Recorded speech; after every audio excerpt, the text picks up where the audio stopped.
que ya con nosotros la pastora querida, óigame, que ciertamente nos bendice con tanta unción y nos ha llevado y nos ha ido llevando poco a poco, hablándonos sobre esto del Ministerio Intergeneracional de la Iglesia, la pastora Sandra Oyola, que Dios la ha estado usando de manera poderosa. Pastora, buenos días, ¿cómo está? Amén, bendiciones, Pastor Semidey. Aquí estamos en pie, gracias al Señor. Qué bueno saludarle, pastora, y qué alegría que nuevamente podemos coincidir acá este viernes y poder seguir disfrutando de lo que Dios ha puesto en sus manos para todos nosotros. Amén, amén. Estamos muy contentos y esa palabra que el pastor Rafael ha acabado de compartir, excelente y 100% de acuerdo con él. La palabra dice en Daniel capítulo 10, versículo 1, que aunque el conflicto era grande, Dios le dio inteligencia para la visión. Y aunque lo que nos rodea se ve complicado y difícil, pero Dios siempre hará provisión para la visión y nuestros ojos puestos en el Señor. Así es. Hemos estado hablando del tema del ministerio intergeneracional. Y el ministerio intergeneracional, bueno, realmente es velar por la unidad del cuerpo de Cristo, como hemos mencionado en programas anteriores. Lo que habla el ministerio intergeneracional es de la unidad del cuerpo, comenzando por el núcleo de la iglesia local y eso siendo extendido a lo que es la iglesia universal de Jesucristo, la que Él compró a precio de sangre. Y siempre repetimos la base. El ministerio intergeneracional es el compromiso de ser esa iglesia con diversidad de talentos, dones y que no haya muros generacionales. Cuando la iglesia está comenzando, los que han comenzado una obra de cero, saben que al principio la dinámica es mucho más fácil para integrar cada grupo representado en los niños, juveniles, jóvenes, adultos. Ya cuando la iglesia sigue expandiéndose, creciendo, entonces comienzan las actividades propias de cada grupo, actividades para niños, actividades para juveniles, y eso es bueno porque enriquece cada grupo y también responden a la necesidad particular de cada grupo. Y vemos cómo se consolidan de acuerdo a sus necesidades particulares. Y de ahí van surgiendo los diferentes ministerios, juveniles, jóvenes, jóvenes adultos, el grupo de solteros, las damas, caballeros. Dentro de las damas pues está el grupo de las más jóvenes, las viudas, tercera edad. Y vuelvo y repito, es bueno porque cada persona va encontrando su grupo donde puede suplir sus necesidades particulares. No obstante, debemos velar de ser intencional también en desarrollar actividades que integren esos grupos, porque de eso se trata el ministerio intergeneracional. Hacer actividades propias que integren esos grupos, sea a través de clases de discipulado, porque no podemos conformarnos con la reunión de domingo, que es donde generalmente todos los grupos se integran.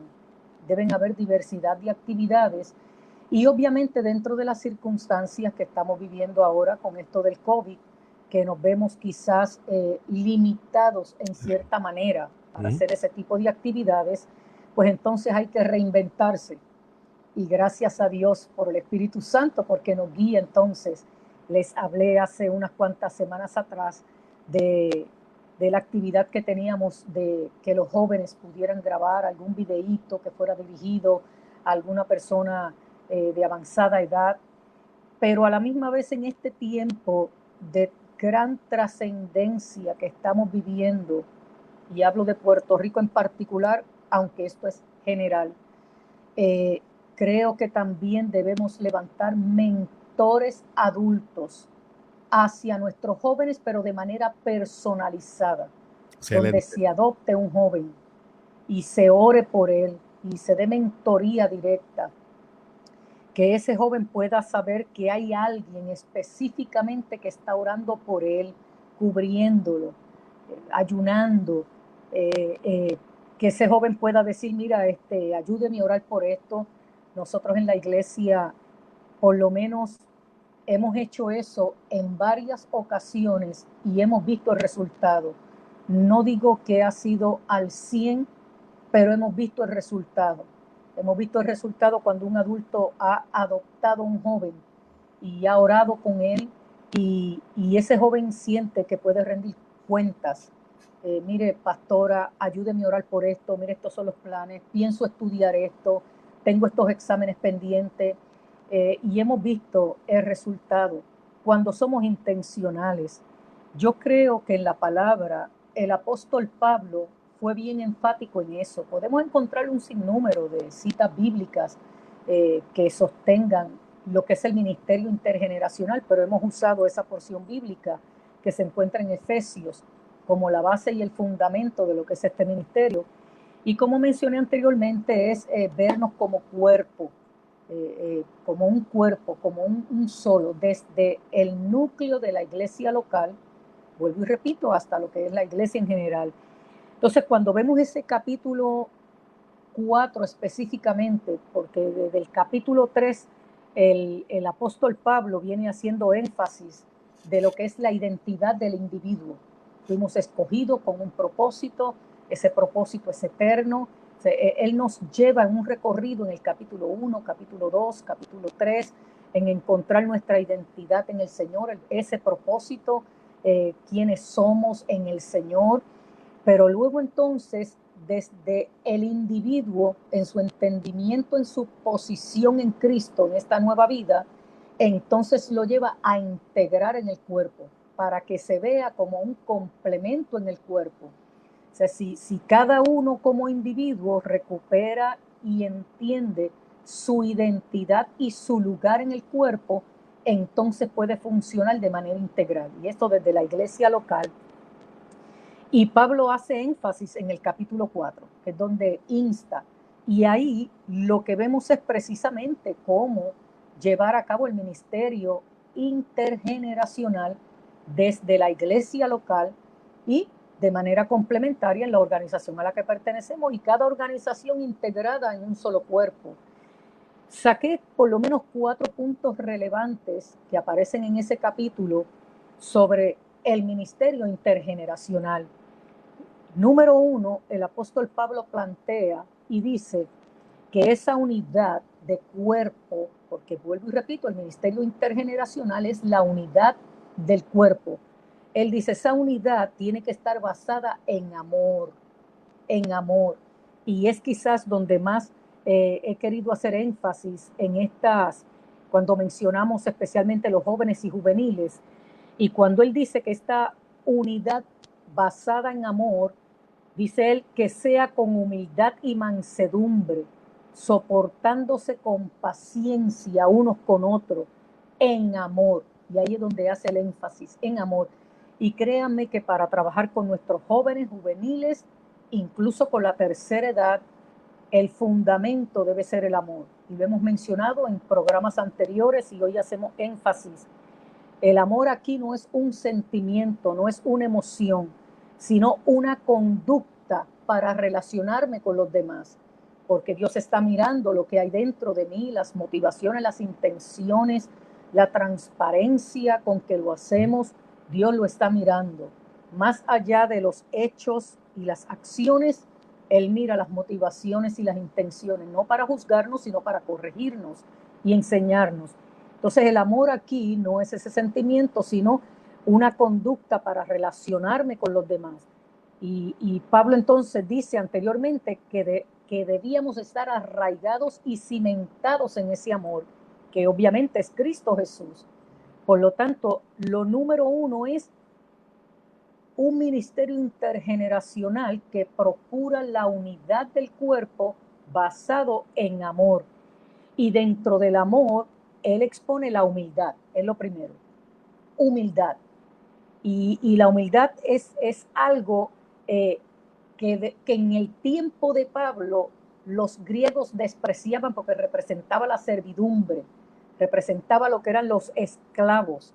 Por eso todavía hoy vemos mal usado el término humildad. No, es que él viene de una familia humilde. Cuando hacen referencia a la pobreza, sí, o a los escasos recursos, ¿no?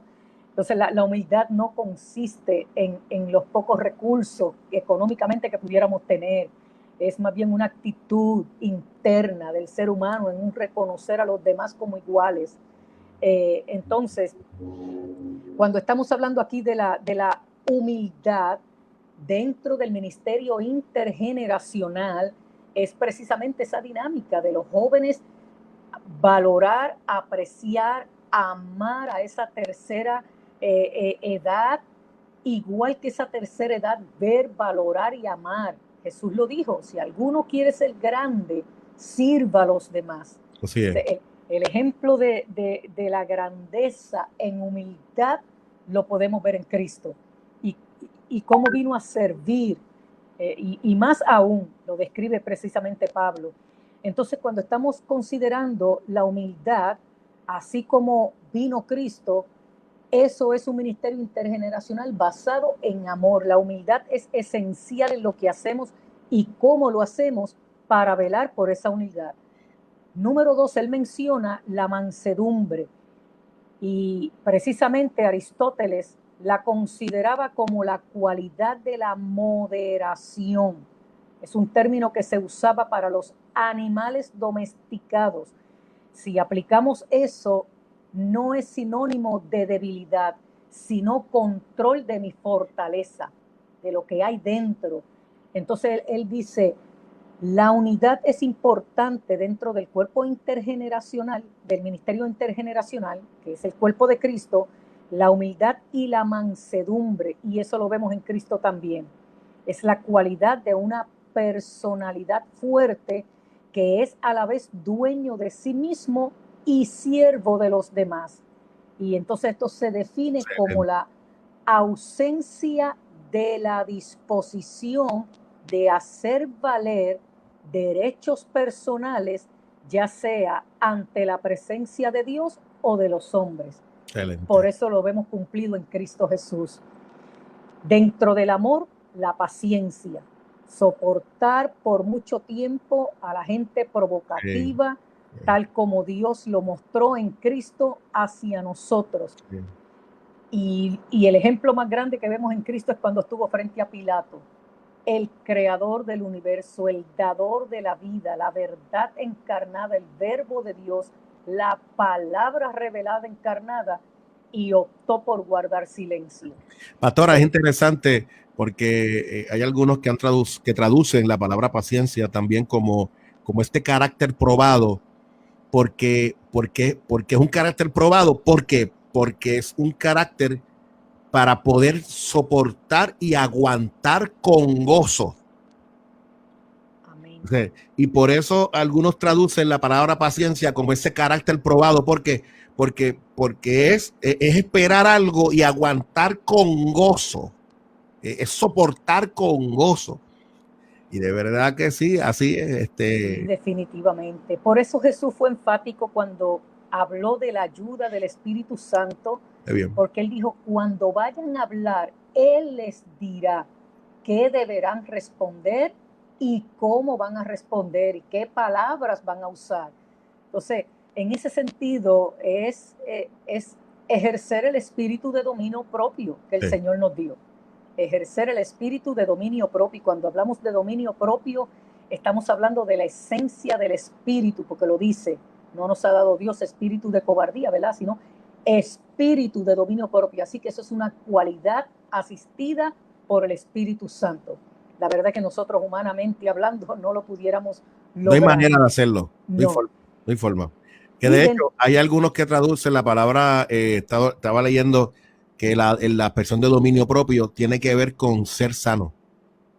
Es una expresión de yo me domino porque porque puedo ser sano, soy sano, tengo sanidad de pensamiento, sanidad en mis emociones, tengo sanidad en mi vida, y porque por lo cuanto soy sano puedo experimentar entonces una experiencia de dominio, que obviamente esa sanidad viene provocada por el Espíritu, no soy yo quien lo puedo hacer, sino por el Espíritu quien lo provoca. Amén, amén. Mencionaste algo que me toca directamente porque es el tema que me apasiona. Sanos en pensamientos, emociones y todo lo que tiene que ver con conducta interna. Y todo inicia precisamente en el terreno de los pensamientos. Pero de eso hablaremos más adelante. Hay que hacerlo, pastora, sí, vamos a trabajar con eso, porque yo sé que hay temas que a usted le apasionan muchísimo y que usted es experta en esa materia, y me parece que nuestra gente les gustaría conocer de muchos de los temas que usted domina muy bien, como este y otros, que ciertamente usted es una experta en esa materia y nos gustaría también disfrutar de ese conocimiento. Y como hijos de Dios debemos tener ese dominio propio en el sentido del manejo de los pensamientos y manejo de las emociones. Pues mira, en el número 4, finalmente dentro de la unidad intencional en amor, los unos a otros. Pablo hace énfasis, entonces soportarse nos habla de la tolerancia mutua, sin la cual ningún grupo de seres humanos pudiera vivir juntos en paz. Esto es en el término número 1 nada más, que estamos hablando de la base. Como le mencioné que tocaríamos 4 puntos que estaríamos desglosando los próximos viernes. La palabra menciona 21 veces en el Nuevo Testamento los unos por los otros. 21 veces están registradas. Orar los unos por los otros, ayunando los unos por los otros, soportarse. Soportarse no es de que, ay, que tengo que soportar en el amor de Dios, es de apoyo, support, de apoyo, apoyándose los unos a los otros, aconsejándose. Bueno, ese término, los unos por los otros, en el Nuevo Testamento se registra 21 veces. Yo creo que fue intencional de parte del cielo, porque en el ciclo de los 21 uno se disciplina en muchas cosas. Y así que es vital para alcanzar la unidad en el ministerio intergeneracional que pretendemos en la iglesia, desde el núcleo local hasta lo que es el cuerpo de Cristo. La unidad basada en amor. Número 2, la unidad cristiana que surge de la unidad de Dios, que es lo que plantea Pablo en ese capítulo. Número 3, la unidad cristiana enriquecida por la diversidad de ministerios. Y número 4, la unidad cristiana demanda madurez y crecimiento.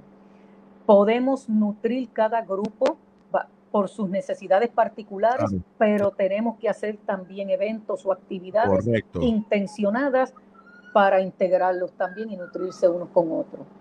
Totalmente de acuerdo, pastora, porque si no se va a dar el fenómeno de que vamos a tener grupos corriendo de manera independiente, y donde si hoy le toca a tal grupo, pues como yo no soy de ese grupo, pues allá que resuelvan ellos los demás, y entonces no se está trabajando de manera coordinada, donde todos nos apoyamos, donde todos ciertamente nos asistimos, que de hecho, by the way, aprovecho para decir que esta visión, quien la promueve es el pastor.